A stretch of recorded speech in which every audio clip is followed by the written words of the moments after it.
జీతం వస్తారు ఏం లేవు ముందు అప్పుతో గుంజుకొస్తున్నాము అని చేసిన మాకు జీతమే వస్తుంది సార్. మొత్తానికి అప్పుల పాలవుతుర్రు. మరి అప్పుల పాలవుతున్నాము ఎట్లా చేయాలి? కట్టెల మీద చేస్తే వచ్చేవద్దు అంటారు, మరి ఎట్లా చేయాలి? అది కూడా గ్యాస్ 1000 రూపాయలకు అయింది, మరి ఏం లాభం? మా వేరే అప్పు గుంజుకొచ్చి గ్యాస్ బిల్ కూడా మీరే భరిస్తుర్రా? అవును 2000, అది కూడా 2000 ఎట్లా చేయాలి? మేము గ్యాస్ బిల్లు మీరే, ఎక్స్ బిల్లు మీరే అని మరి బియ్యం ఒకటి వాళ్ళది. ఆ బియ్యం అన్న మంచిగుంటానే? ఏం మంచిగుంటది బియ్యం? బియ్యం ఇస్తామంటున్నారు, చేయాలంటే ఎట్లా చేయాలి?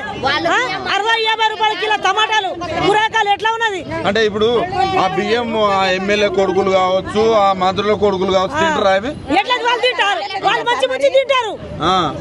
మాకేమో 2000కు 3000 చేయాలంటారు, ఎట్లా చేయాలి? అంటే ఇప్పుడు స్కూళ్ళలో చదివేది పేద పిల్లలే చదువుతారు, ఆ పిల్లలకి ఇట్లాంటి ఫుడ్ పెట్టు న్యాయమేనా? ఎట్లా న్యాయం అవుతుంది? మీరు చెప్పాలి కదా, పైలో చెప్తున్నా చెప్పకపోతే ఇట్లా పట్టుకుపోతున్నారు, పోలీసులు పట్టుకుపోతున్నారు, చెప్తే పోలీసులు పట్టుకుపోతున్నారు, నడుని అంటున్నారు. మరి ఏం చేయాలి? మేము దొంగతనం చేస్తున్నామా? కష్టం చేస్తే మాకు జీతం ఇస్తలేరు, ఏం చేయాలి? మేము మా ప్లేస్ లో వాళ్ళు ఉంటే వాళ్ళకు కూడా తెలిసిపోతుండే ఎట్లా తిప్పులు పెడుతున్నాం, ఏం చేస్తున్నాం. మా ఇంట్లో కూడా అట్లా న్యాయం చేయం, మేము ఎంత మంచిగా చేస్తున్నాం మేము.